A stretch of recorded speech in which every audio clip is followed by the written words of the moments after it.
Buenas tardes. Vamos a continuar con nuestra capacitación para realizar nuestras estrategias para la prevención de la enfermedad COVID-19 en nuestro plantel educativo. Ahora vamos a continuar con el tema 7, que es promocionar la salud. En este tema vamos a ver específicamente qué acciones vamos a seguir en nuestro centro de trabajo, en nuestro plantel educativo, en el caso de que se presente algún trabajador con síntomas de la enfermedad COVID-19 o que nos notifique que se encuentra presentando esta sintomatología. Para esto, se nos pide cierta documentación que ahorita vamos a platicar. Tenemos que, la documentación que se nos pide, vamos a revisar los siguientes documentos. El primero que vamos a observar es la guía de actuación para los casos en que una persona trabajadora manifieste síntomas de COVID-19. En esta guía de actuación vamos a revisar algunas partes. Va a ser importante que nosotros indiquemos como primer punto el no acudir a laborar con síntomas compatibles con COVID-19 y los enumeramos.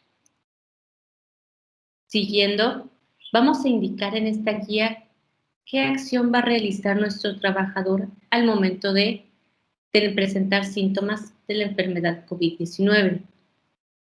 Esto es algo que uno debe de adaptar a nuestra organización, puesto que una vez que se dé aviso, nosotros como plantel educativo, como empresa, tenemos cierta responsabilidad en relación a que vamos a dar una vigilancia y seguimiento para estar seguros de que cuando se presente nuestro trabajador, se presente en condiciones laborales adecuadas y preservando la salud de él y todos los demás compañeros. Entonces, vamos a observar que en caso de presentar síntomas de COVID-19, ¿a quién se le va a dar aviso? Ahí vamos a indicar la persona que va a ser el primer contacto de nuestro trabajador. Esto va a ser para realizar la justificación de la falta o la ausencia de forma inicial. Esto puesto que el trabajador tendrá que acudir a un médico, como lo habíamos platicado antes, dependiendo de la organización, ya sea el médico de empresa, médico particular o un médico de los servicios de salud que posteriormente nos indicará en qué estado de salud está nuestro trabajador. Pero de forma inicial se debe de tomar en cuenta esta falta. Cuando está en el centro de trabajo y empieza a notar síntomas de la enfermedad COVID-19, ¿qué debemos de hacer? Esto se va a notar también. Uno, avisar a los compañeros y superiores para extremar precauciones, tanto de sana distancia como de higiene. Y inmediatamente se debe acudir a un servicio médico. Aquí nosotros también imponemos el que deben de utilizar la etiqueta respiratoria, cubrirse la nariz y boca al toser o estornudar y en el caso de que utilicen pañuelo desechable, deberán de desecharlos en el contenedor que será habilitado para ello. También en estas indicaciones viene el no escupir, ya que puede ser un medio por el cual se puede propagar la enfermedad.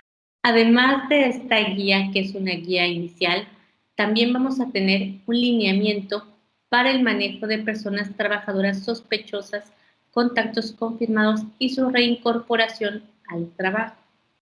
En este caso, en este lineamiento tenemos que considerar ciertas cosas. Aquí, en el apartado de definiciones, indico que es un caso sospechoso. Esta definición se propone que se coloque para ir teniendo un encuadre de nuestra actuación. Pongo entonces que un caso sospechoso es una persona de cualquier edad que en los últimos 10 días haya presentado al menos uno de los siguientes signos y síntomas mayores y Bueno, también indico posteriormente algunos de los síntomas menores. Esta definición de caso sospechoso es la definición operacional que está a nivel nacional. ¿Por qué la pongo ahí? Porque va a ser parte de mi actuación. Como les comenté, vamos a ver esto como un caso sospechoso, que tenemos que diferenciarlo de un caso confirmado. Un caso confirmado es todo aquella persona que cumpla con la definición operacional de caso sospechoso, o sea, sin una persona con síntomas, con la sintomatología correspondiente a la enfermedad COVID-19, pero que además cuente con un diagnóstico confirmado por alguno de los laboratorios autorizados por la Red Nacional de Laboratorios de Salud Pública. Esto específicamente para que ustedes lo tomen en cuenta, un PCR. ¿Sí? El PCR es el estudio para tener un caso confirmado. Un estudio de antígenos no es suficiente para considerar a una paciente, a un trabajador, como un caso confirmado. Ahora, también vamos a anotar en esta parte, en la parte de lineamientos generales, qué va a pasar cuando se detecte a un trabajador con sintomatología de la enfermedad COVID-19. En ese caso, aquí voy a indicar a quién se le va a dar aviso para continuar con el procedimiento que ya habíamos visto anteriormente para nuestro control y acceso a nuestro centro de trabajo. Esta es la continuación de ese procedimiento. En este lineamiento vamos a especificar el seguimiento que se le va a dar a ese trabajador. En este vamos a incluir qué acciones va a tomar la persona que recibió la información por parte del trabajador enfermo, ¿sí? ¿Qué acciones va a seguir? Esta persona que va a ser el responsable, usualmente es el responsable del área, va a comunicarse vía telefónica con el trabajador para recabar los siguientes datos. Esto es muy importante, ya que los trabajadores tienen derecho en relación a presentar una enfermedad, ¿sí? Efectivamente, los trabajadores no tienen por qué indicar más allá de lo dictado por la ley, que es aquello que ayude a preservar la seguridad y evite enfermedades. Por tanto, solamente vamos a preguntar los siguientes datos. 1, nombre completo del trabajador, área donde se encuentra ubicado, servicio médico que llevará su seguimiento y teléfono de contacto. ¿Sí? Estos son los datos que como empresa, como plantel educativo, puedo preguntarle a mi trabajador, ya que el preguntar o indagar cuestiones de su estado de salud pudiese conllevar a una sensación de acoso o inclusive pudiese pensarse en una circunstancia de discriminación hacia el trabajador.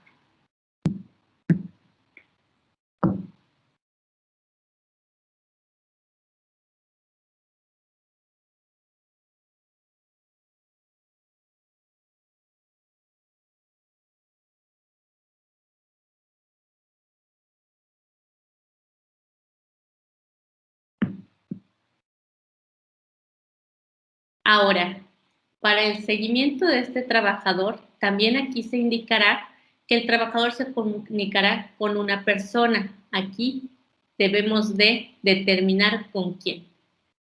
Y en esta llamada de seguimiento se preguntará si se descartó o no la enfermedad COVID-19. Si es que continúa como caso sospechoso o como caso confirmado, aquí se indicará cómo se le va a dar el seguimiento vía telefónica para conocer más o menos cuántos o cuándo se reintegraría a sus funciones. Es simplemente un seguimiento que también nos va a servir para conocer posibles contactos en el centro de trabajo. Esto va a ser muy importante para darle seguimiento a sus compañeros en caso de que sea necesario. Aquí, como sugerencia, podemos indicar la forma en la cual se va a llevar a cabo el seguimiento del trabajador conforme a una documentación que está accesible, que es un documento emitido por el gobierno federal, en el cual nos podemos basar para dar un seguimiento. Este documento es el protocolo de manejo de contactos de trabajo, de contactos de trabajo sospechosos y confirmados. Muy bien. Vamos a revisar este documento brevemente para ampliar nuestro conocimiento acerca de qué debemos hacer en el caso de tener un trabajador con datos de la enfermedad COVID-19.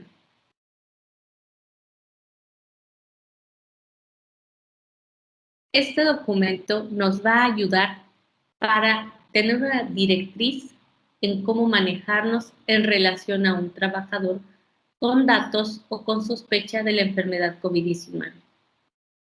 Muy bien, como ya platicamos, ya vimos los casos sospechosos. Ahora vamos a hablar un poquito de los casos confirmados. Los casos confirmados pueden ser sintomáticos o asintomáticos también. En esto tenemos que también tenerlos presentes que pueden existir personas, trabajadores, los cuales puedan acudir con nosotros con una determinación, un PCR positivo, pero que sean sintomáticos. ¿Sí? Una vez que tengamos ubicado este espectro de presentaciones, ahora vamos a ver una última definición que va a ser importante, la de contacto de trabajo. Esta se va a definir como aquella persona que ha compartido el mismo espacio laboral con una persona confirmada o sospechosa de COVID-19 bajo alguna de las siguientes condiciones. Por más de 10 minutos a menos de 1.5 metros sin haber usado el equipo de protección personal, o sea, sin cubrebocas, careta o gafas. Una exposición directa con secreciones, gotículas o aerosoles en un trabajador infectado o sospechoso, por ejemplo, cuando estornudan o tosen frente al contacto sin taparse la nariz y la boca, o contacto directo con superficies contaminadas por el trabajador infectado. También se considera contacto de trabajo, que es el que pudo haber ocurrido hasta 5 días anteriores al inicio de los síntomas. En esta definición vamos a continuar con el contacto comunitario. En este vamos a tener el contacto familiar, es aquel contacto en el que alguien cohabita con un paciente confirmado o sospechoso de la enfermedad COVID-19. El cohabitar, esto ya es un contacto. El contacto social, que es muy similar al contacto de trabajo, aquella persona que tuvo convivencia con alguien, con un paciente, un trabajador, un paciente sospechoso o confirmado, a menos de 1.5 metros de distancia durante al menos 10 minutos, sin cubrebocas y sin protector facial.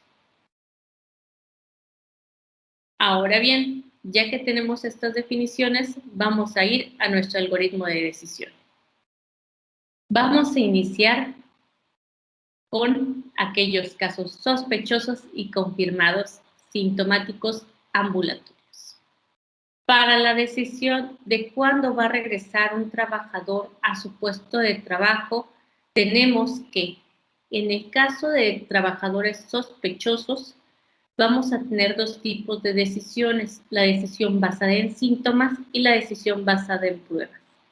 En relación basada en la sintomatología, en esta simplemente completamos nuestros 14 días desde el inicio de síntomas, siempre y cuando se cumpla con que hayan estado más de 72 horas sin fiebre y sin medicamentos, o sea, no requirieron ningún medicamento y aún así permanecían sin fiebre, con mejora de los síntomas y por más de 14 días después del inicio de síntomas.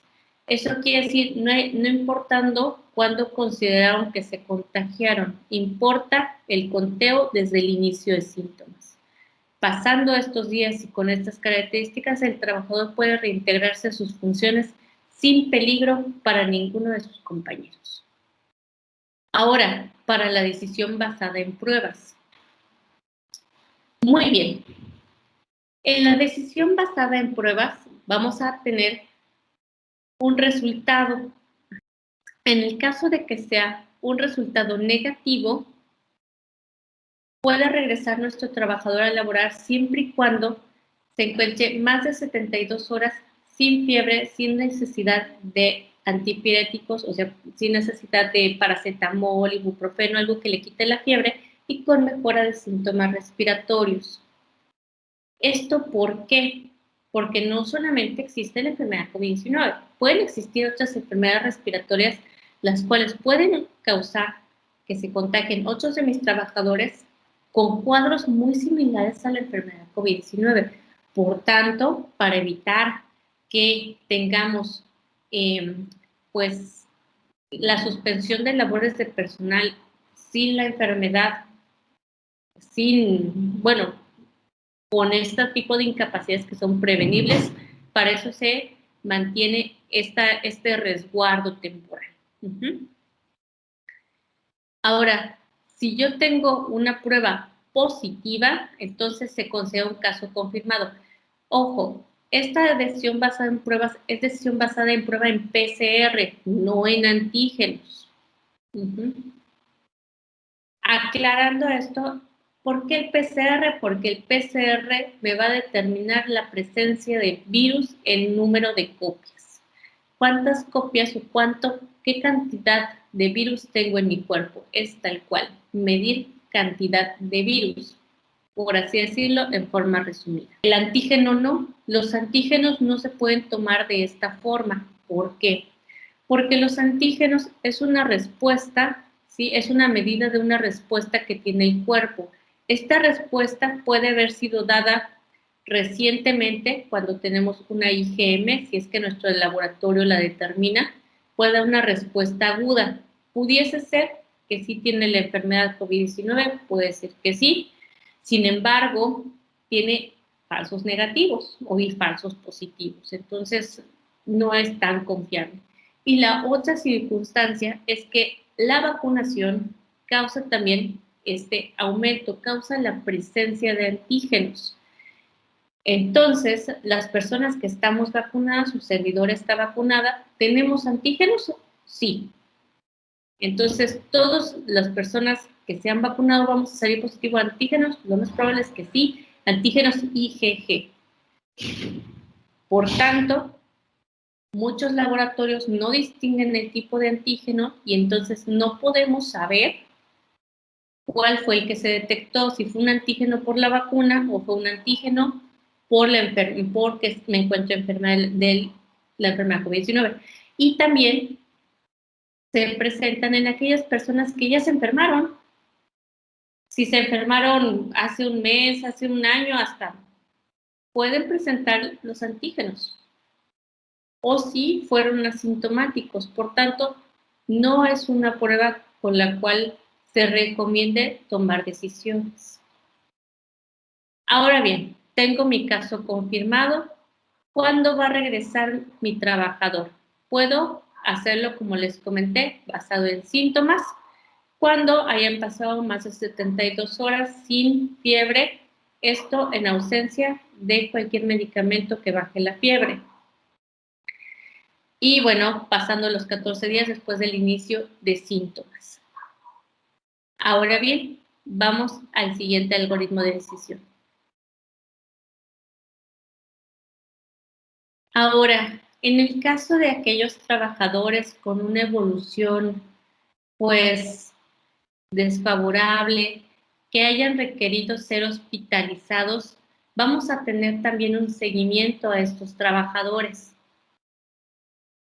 el cual vamos a ver a continuación.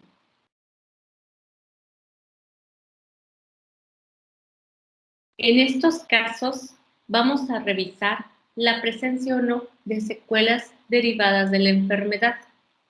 En el caso de que existan secuelas, se va a ver que probablemente requieran una rehabilitación pulmonar, fisioterapia, rehabilitación cardíaca, entre otras. En el caso contrario, una vez que termine su etapa intrahospitalaria, vamos a continuar con la vigilancia de que cumpla con más de 72 horas sin fiebre y más de 14 días después de aparecer el inicio de síntomas. Esta rehabilitación de la que platicamos puede continuar durante el tiempo que sea necesario hasta la rehabilitación del trabajador. En el caso de que se determine que ya no va a haber mejoría, ya se tendrá que buscar la alternativa, ya sea por parte del IMSS o una alternativa administrativa dependiendo de su contratación. Aquí voy a hacer un paréntesis en relación a el por qué, aunque haya terminado el cuadro clínico, el trabajador puede continuar con sintomatología. La enfermedad COVID-19 es un padecimiento que puede dejar ciertas secuelas o cierta sintomatología posterior a terminar su cuadro o a que el trabajador continúe siendo infeccioso. Esto puede pasar. Puede pasar, entonces, termina los 14 días y puede continuar tosiendo. Esto es correcto. Puede continuar porque el proceso inflamatorio que creó la enfermedad COVID-19 es algo que puede continuar días y días después de su periodo de efecto contagioso.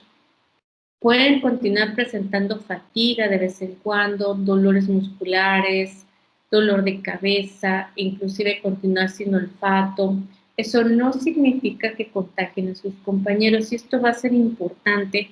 ¿Para qué? Para que si vemos un compañero que tuvo la enfermedad, no se le discrimine ni se realice ningún tipo de seguimiento a un trabajador que ya observamos no es infecto contagioso. Ahora vamos a platicar de los contactos, ya sea contacto en el trabajo o contacto comunitario.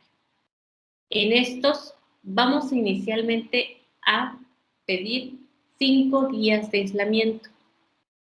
¿Sí? En estos 5 días de aislamiento ya se puede solicitar, si tenemos la posibilidad, una prueba PCR. ¿Sí? Si no contamos con la prueba PCR, podemos tomar la decisión basada en síntomas. Esto lo vamos a hacer esperando a que este contacto complemente 10 días de aislamiento preventivo, desde el último contacto, evidentemente. Si el trabajador dentro de estos 10 días presenta sintomatología, entonces se convierte en un caso sospechoso. En el caso contrario, que no presente síntomas, puede regresar y reintegrarse a su puesto de trabajo al término de los 10 días de su contacto. 10 días de aislamiento total. Si podemos contar con el PCR, entonces podemos tomar una decisión basada en prueba.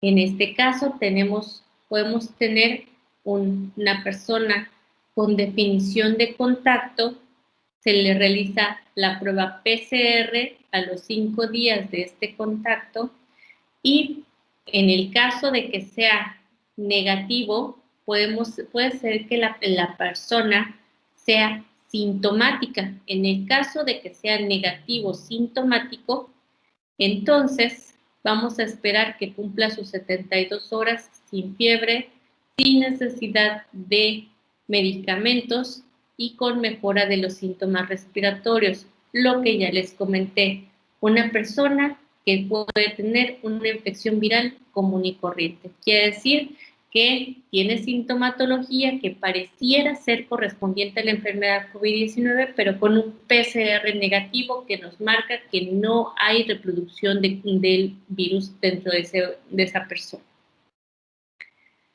La otra posibilidad es que tengamos un resultado positivo. En ese caso se convierte en un caso confirmado, lo que ya habíamos platicado. En el caso de que posterior a 5 días de contacto tenemos un resultado PCR negativo y la persona está asintomática, puede regresar a su puesto de trabajo. Ahora bien, en una persona que tiene un resultado PCR positivo, vamos a revisar su sintomatología, entonces se convierte en un caso confirmado, nos regresamos al algoritmo que ya vimos. Si tiene un resultado positivo pero no tiene síntomas, se convierte en lo que ya habíamos platicado, un positivo asintomático. ¿Qué vamos a hacer? En estas personas vamos a esperarnos de 10 días a partir de la prueba que se le realizó.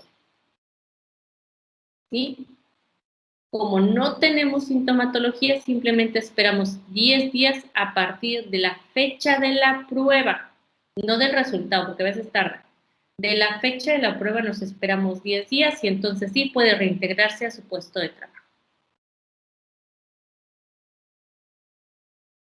Ahora bien, vamos a continuar con el resto de nuestra guía.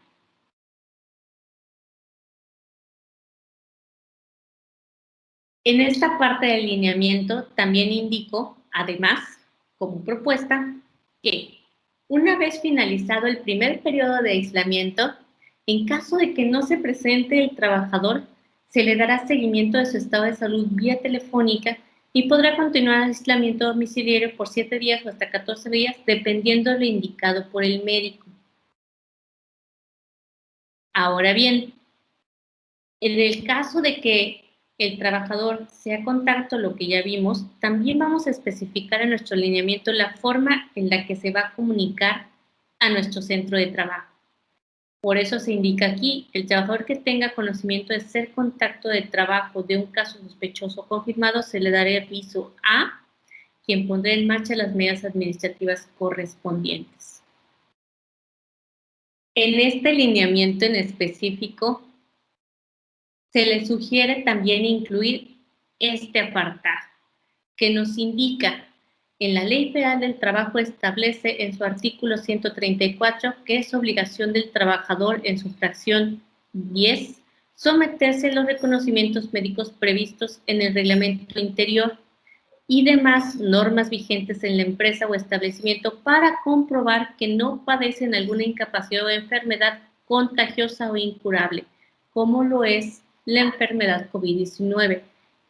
En este apartado y en la fracción 11 que nos dice es obligación del trabajador poner en conocimiento del patrón las enfermedades contagiosas que padezcan tan pronto como tengan conocimiento de la misma. Este es el fundamento legal, el por qué nosotros tenemos la posibilidad de preguntar si padecen o no padecen. Eso en exclusiva, no puedo preguntar más allá. Yo no puedo preguntar si tose mucho, no tose mucho, si tiene buena oxigenación o no tiene buena oxigenación. Eso es cosa que no se pregunta y no se mantiene ni se tiene incluido en los protocolos. Solamente se debe saber si presenta o no presenta la enfermedad infecto-contagiosa o si es contagioso. O si se mantiene como un trabajador contagioso, que es lo que tenemos en el algoritmo. Ahora que ya vimos esta guía de actuación, se les recomienda a quienes vayan a manejar planteles educativos elaborar una guía de actuación para aquellos casos en los que el alumno manifieste síntomas de enfermedad COVID-19 o se considere contacto de un paciente sospechoso confirmado con la enfermedad COVID-19. Esto se recomienda se incluya en el reglamento interno. Ahora, vamos a ver dentro de la promoción a la salud que también es necesario tener un código de ética y lineamiento de no discriminación para las personas que hayan tenido la enfermedad COVID-19 o hayan convivido con algún familiar que lo tengan o haya tenido. En este código de ética, como primer objetivo, vamos a tener la de prevenir la discriminación de las personas que han tenido la enfermedad COVID-19 o haya convivido con algún familiar que lo tenga o haya tenido. Vamos hacia abajo.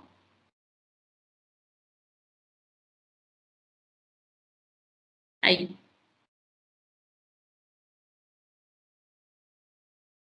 En este código de ética, nosotros proponemos incluir que en la empresa o en el plantel, con nombre el suyo, se practica la tolerancia y incluye el no discriminar a las personas que han tenido la enfermedad COVID-19 o convivido con alguna familiar sospechoso confirmado.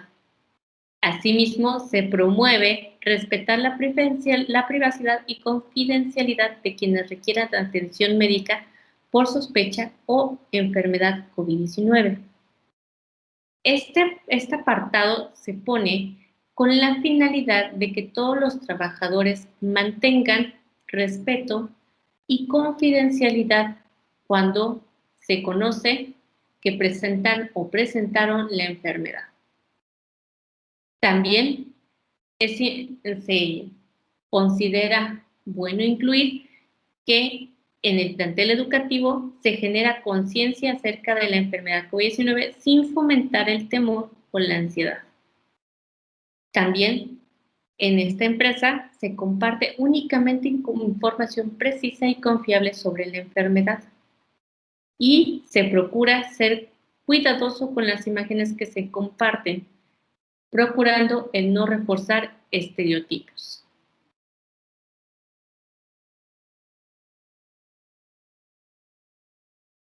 Con esto damos por terminado esta parte del curso. Espero que todos los conocimientos y toda la documentación les sea útil.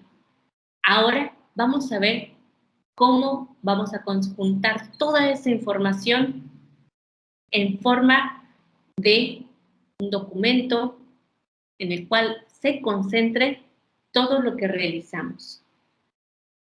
Este conjunto de documentación y de acciones, que es lo principal, nos va a dar todas las herramientas para procurar un medio ambiente seguro en nuestro plantel. Ahora vamos a continuar con el taller del llenado de protocolo de seguridad sanitaria para micro y pequeñas empresas. Ahora ya contamos con todos los elementos para completar nuestro protocolo de seguridad sanitaria para micro y pequeñas empresas, en este caso, nuestro plantel educativo. Aquí tenemos una propuesta en la cual está basada en la que nos indica la Secretaría del Trabajo y Previsión Social.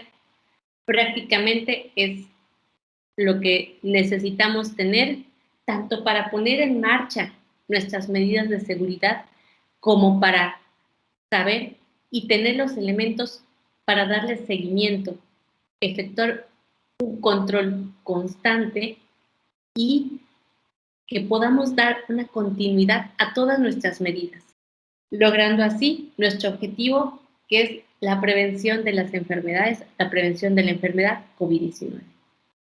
Ahora bien, vamos a revisar el documento. Aquí vamos a observar que tenemos el contenido de lo que vamos a revisar.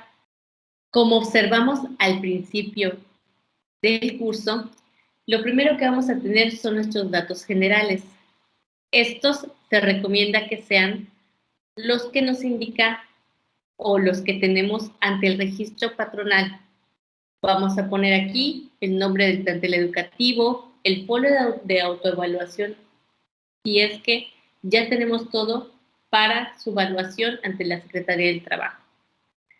Nuestra actividad económica o sector, como lo tenemos registrado en el registro patronal. Nuestro número de registro, nuestro RFC y domicilio oficial. Los datos del contacto.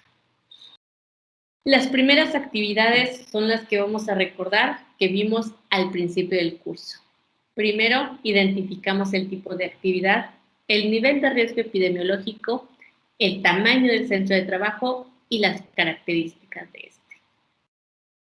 Ahora sí, vamos a ir revisando cada una de las herramientas que estuvimos trabajando a lo largo del curso.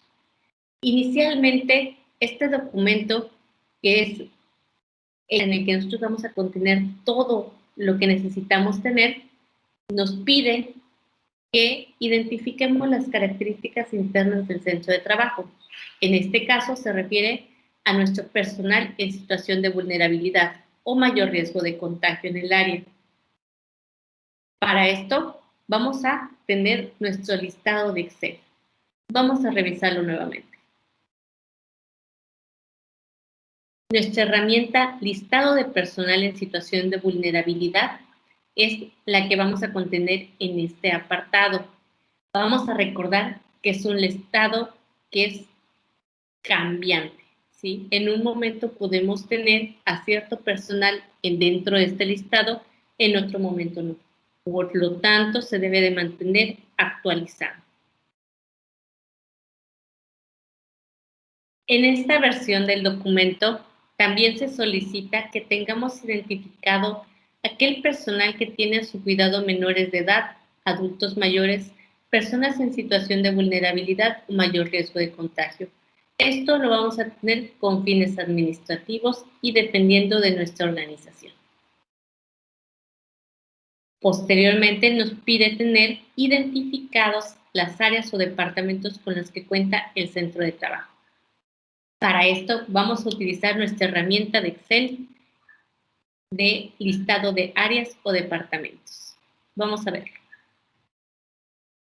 Como les comenté, en esta herramienta vamos a tener perfectamente delimitadas las áreas, tipo de actividad, superficie en metros cuadrados, el número de personal temporal o permanente y con fines de determinar aquellos posibles contactos sospechosos o aquellos posibles contactos de un trabajador que haya sido considerado positivo a la enfermedad COVID-19 entre aquellas personas que han estado en un área de trabajo y se consideren contactos. En este caso, también vamos a incluir, para complementar nuestra tabla, las medidas de seguridad implementadas y las medidas de protección personal vulnerable.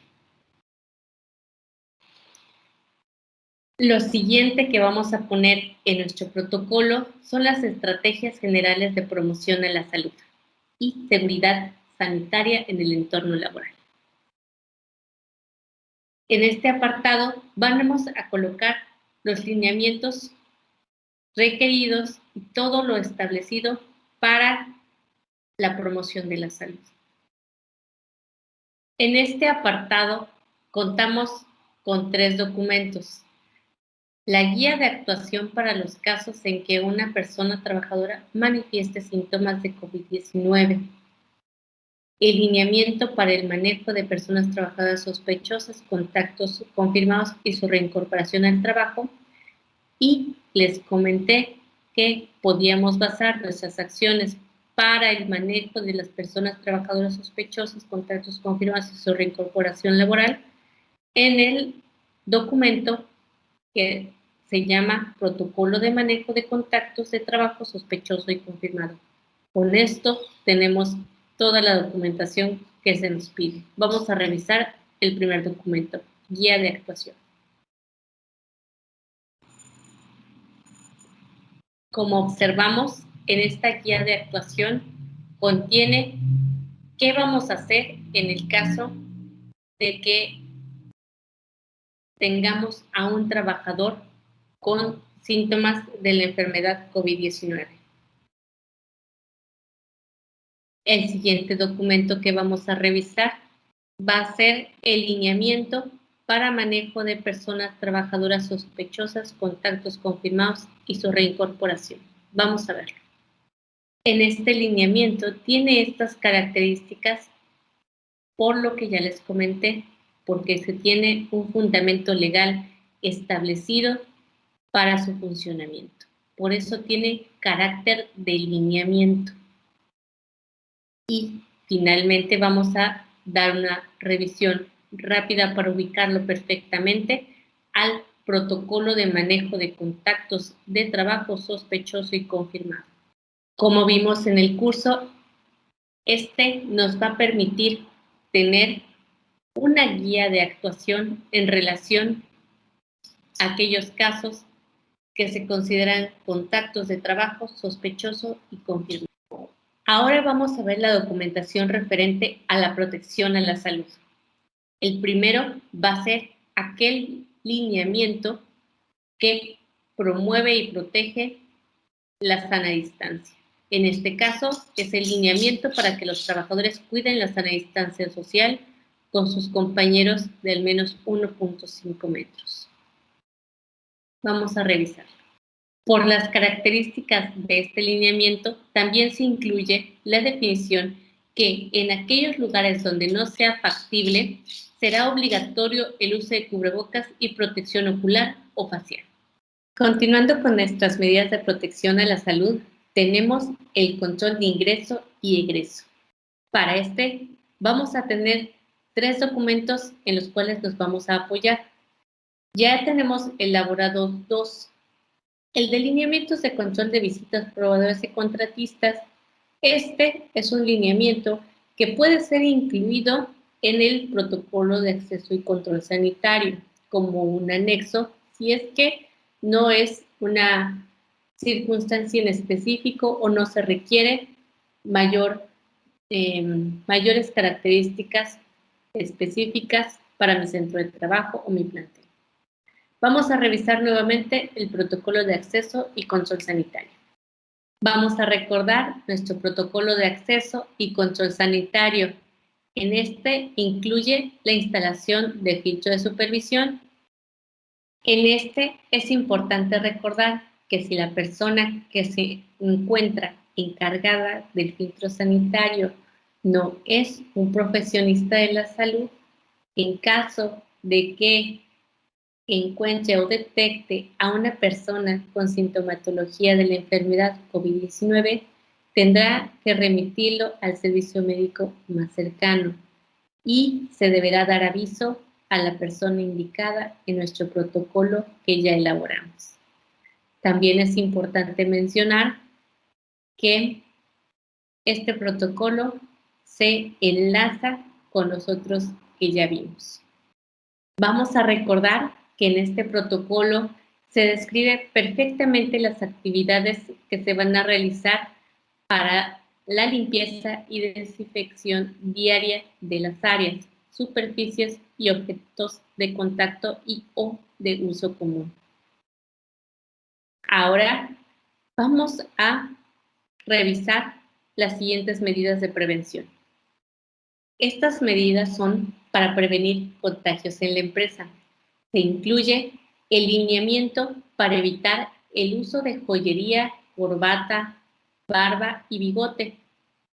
También el lineamiento para no compartir entre los trabajadores celular, utensilios de cocina, equipo de protección personal, papelería y pluma. Y también nuevamente incluimos aquí o parte del documento protocolo de limpieza y desinfección diaria de áreas y superficies. Vamos a revisar los primeros 2 documentos. Vamos con el lineamiento sobre evitar el uso de joyería, corbatas, barba y bigote. Este documento que ya revisamos es, como mencioné en su momento, importante para evitar que los trabajadores realicen este uso. Lo vamos a tener también, asimismo, el siguiente documento. Lineamientos para no compartir entre los trabajadores celular, utensilios de cocina, IPP, papelería y plumas. Con estos 2, completamos la documentación en este sentido. Dice el qué y por qué se encuentran indicados en este documento, la recomendación de no realizarlo y las sanciones correspondientes de no acatar la indicación. Ahora vamos a revisar el uso de equipo de protección personal. Nosotros, en base a nuestras áreas que ya tenemos determinadas, ya vimos cuál es el equipo de protección personal que utilizamos. También en esta parte vamos a incluir infografía del uso del equipo de protección personal que podamos tener, ya sea que se tenga en lugares específicos para su uso o en general en el centro de trabajo. En este rubro también se indica el uso de equipo de protección personal específico en aquellos lugares donde no sea factible la distancia mayor a 1.5 metros. Este lineamiento nos va a indicar la obligatoriedad de esto, ya sea del uso de cubrebocas y protección ocular o facial. Ahora, en el apartado de vigilancia y supervisión, vamos a colocar aquellos documentos en los cuales demostramos esta vigilancia y supervisión a todos nuestros lineamientos y procedimientos que ya tenemos. En las medidas de protección para la población vulnerable en centros de trabajo ubicados en regiones designadas como alerta y media, vamos a colocar nuestros procedimientos administrativos que tenemos ya establecidos para facilitar el teletrabajo a las personas que, por sus condiciones, que ya hemos platicado de ella, se requiere un cierto resguardo o protección. En estas medidas de protección podemos incluir boletines, comunicados que ya tenemos y hemos dado haciendo un esfuerzo por parte de nuestra organización para preservar la salud de esta población. Ahora vamos a anexar la evidencia documental de nuestras medidas de seguridad sanitaria, iniciando con nuestra evidencia de que realizamos la planeación y vigilancia. En esto vamos a mostrar nuestro listado de personal con discapacidad, mujeres embarazadas, todo lo que platicamos que anteriormente se consideraba como personal vulnerable conforme a la documentación que ya revisamos en el curso. Para nuestras medidas de ingeniería o estructurales se requiere solamente la presentación del registro fotográfico. Para las medidas administrativas u organizacionales tenemos el registro fotográfico de la toma de temperatura corporal al ingreso y egreso de la empresa o plantel educativo. También vamos a tener nuestra documentación que facilite el teletrabajo, lo que ya habíamos platicado, boletines, documentos que hayan difundido el quehacer o las medidas de protección hacia este personal.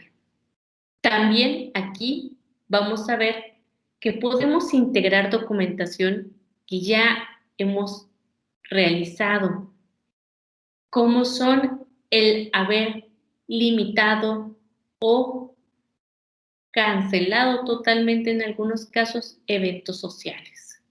Estos boletines emitidos nos sirven de evidencia de actividades que se realizaron con la finalidad de preservar la salud de los trabajadores. También en esta parte vamos a utilizar nuestra herramienta Programa de Supervisión de la Preparación de las Soluciones. Vamos a revisarla. Como recordaremos, en esta herramienta incluimos la supervisión diaria realizada a la preparación de la solución de hipoclorito de sodio al 5%, las soluciones de agua y jabón y el uso de desinfectante certificado para eliminar el virus SARS-CoV-2. Este debe de estar con el nombre del trabajador que supervisó y su firma. También vamos a revisar la herramienta Programa de Insumos, Limpieza de Área y Uso de Equipo de Protección Personal. Este programa de supervisión es una propuesta que se da para que la persona que lo realiza sepa a qué debe de dirigir su actuar. En este caso será a que se cuente con los insumos suficientes en las áreas que se requiere para la higiene de manos, ya sea el jabón, sanitas, que contamos con la cantidad suficiente de alcohol gel para la jornada de trabajo, que nuestras superficies están libres de adornos, elementos decorativos, charolas de documentos, que nuestras áreas han sido limpiadas con solución de hipoclorito de sodio y trapo limpio. También aquí se puede incluir la supervisión de la limpieza de equipos electrónicos con uso de solución clorada y trapo limpio. Y verificar limpieza del área una vez al día y siempre que sea necesario. También se verifica que el personal cumpla con no usar corbata, uñas cortas, que usen el cabello recogido, no presenten barba ni maquillaje. También se puede supervisar aquí, se cuente con suficiente equipo de protección personal de forma individual, ya sea el requerido para su puesto de trabajo, dependiendo de su área y su actividad. Aquí también se va a supervisar que en el caso de que el equipo sea entregado dentro del centro de trabajo, exista en cantidad suficiente de reserva. ¿Para qué? Para que los trabajadores tengan el acceso a este siempre que lo requieran.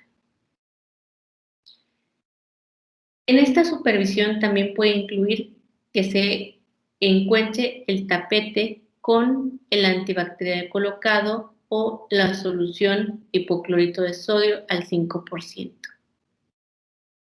También podemos incluir que las personas o nuestros trabajadores realicen el lavado de manos, tomando en cuenta los 5 momentos que ya revisamos de la OMS.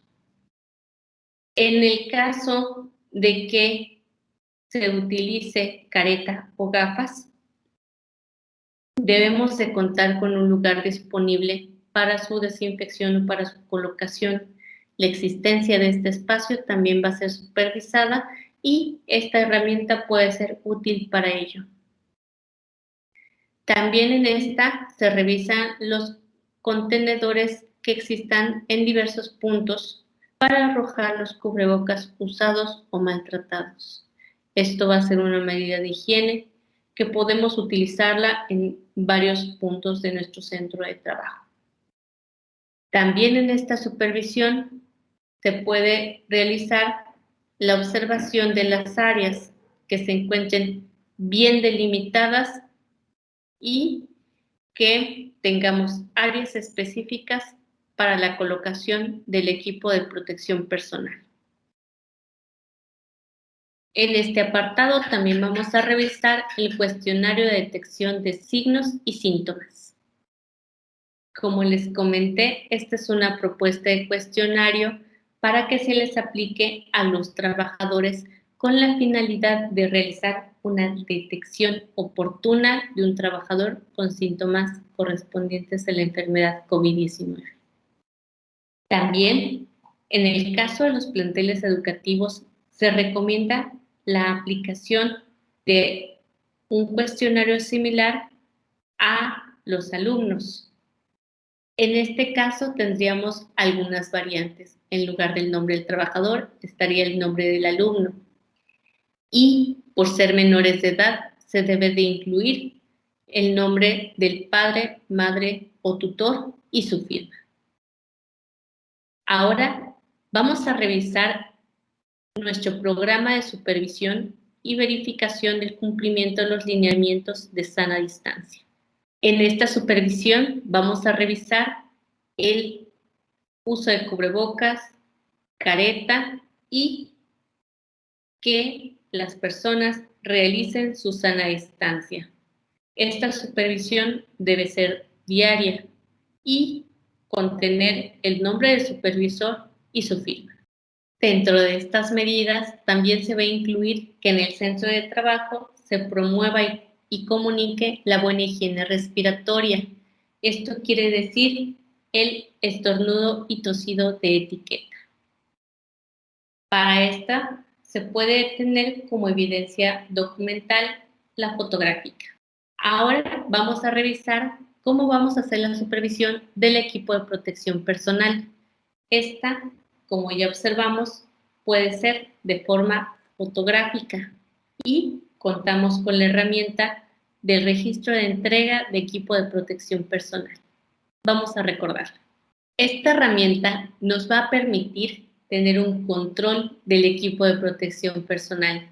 Vamos a poder conocer el equipo que se está entregando, cuándo se debe de realizar el cambio y en el caso de que sea un cambio prematuro, conocer cuáles son las causas y tener mejoras a la siguiente compra.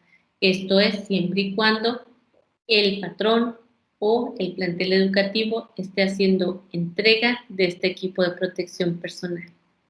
Ahora vamos a la información y capacitación. En este vamos a tener nuestra documentación que nos sirva de evidencia de la capacitación dada. Eso incluye evidentemente este curso.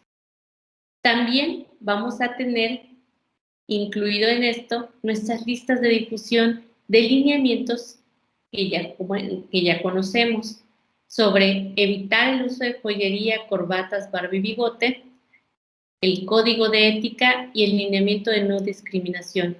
Estas listas de difusión van a ser muy importantes en este rubro. En el apartado de promoción a la salud, vamos a tener toda la documentación que se genere a partir de la aplicación de los documentos que ya revisamos. Estos, por ser emitidos dependiendo del caso del trabajador, deberán de ser resguardados para su posterior revisión y en su caso se puedan mostrar a la autoridad como evidencia de lo que se realizó y cómo se actuó en el caso de que se presentara un caso sospechoso o positivo de la enfermedad COVID-19 en nuestro centro de trabajo. Ahora sí, con todo lo que tenemos, todas las acciones que realizamos y todo lo que implementamos en nuestro centro de trabajo, estamos listos para dar atención a nuestros alumnos, realizar la apertura a nuestras actividades. Si quisiéramos incluir esta documentación como una forma de certificación ante la Secretaría del Trabajo y Previsión Social, estamos listos. Podemos revisar nuestra lista de medidas para empresas micro y pequeñas. Con todo lo que hemos hecho, estoy segura de que lograremos tener todo lo necesario para obtener nuestra certificación. Les agradezco su participación a este curso. Estamos para servirle en el instituto de antemano. Me siento muy contenta de estar con ustedes por haber compartido esta información. Espero les sea útil. La mayor intención es prevenir.